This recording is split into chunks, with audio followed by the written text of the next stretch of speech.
Hello guys, what's up? So for this video, magbabawas tayo ng link sa ating DID chain. Gagamitan natin itong chain cutter, yung tawag nila dito. Chain link remover, pwede din. Ayan.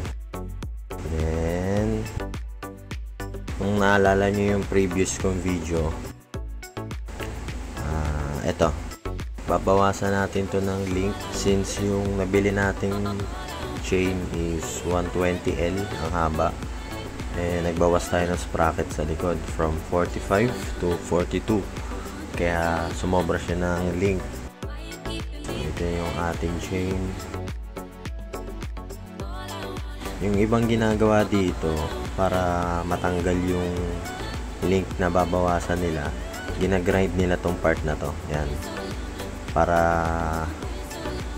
mabawasan tong link. O yung iba pinapako.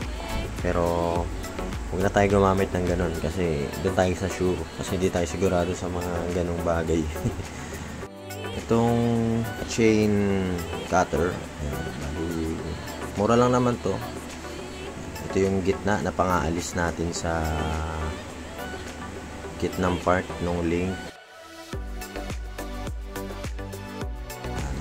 Tutulak niya yan palabas para matanggal niya yung isang link. Kung meron kayong mahiraman, pwede na yan. Pero kung gusto niyo magkaroon ng sariling tools, maaari nyo itong mabili sa online. Worth 200 plus, I think. Siksik nyo lang yan dyan sa pagitan. Tapos ipitin nyo yung pinaka link nung kadena, parang ganyan. Tsaka nyo siya make sure na lapat sila. Nakita nyo ba?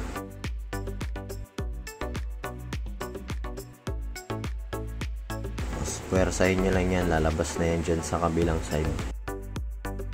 Pag natanggal na natin tong isang gitnang part niya,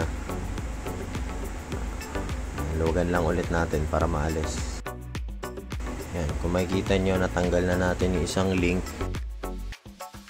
pero hindi pa natin yan makakabit gawa ng yung kabilang side hindi sila tugma anong kabila, so dapat yung inner side yung matitira. Ang mangyayari nyan, so babawasan pa natin ng isa pa. So, same process. Ipitin nyo lang ulit yan. Tapos, tulak lang ulit yung loob.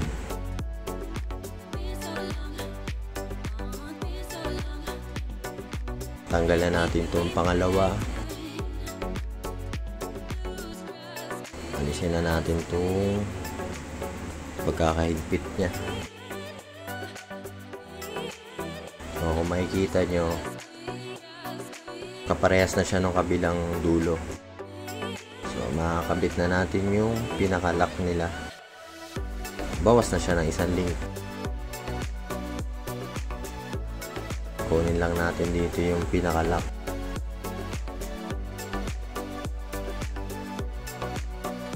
Tapos ito na yung pinaka-lock niya sa kabilang side.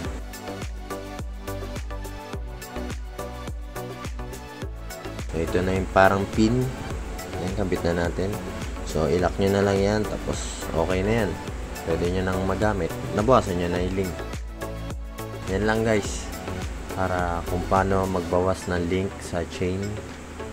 Till next time again. Bye-bye!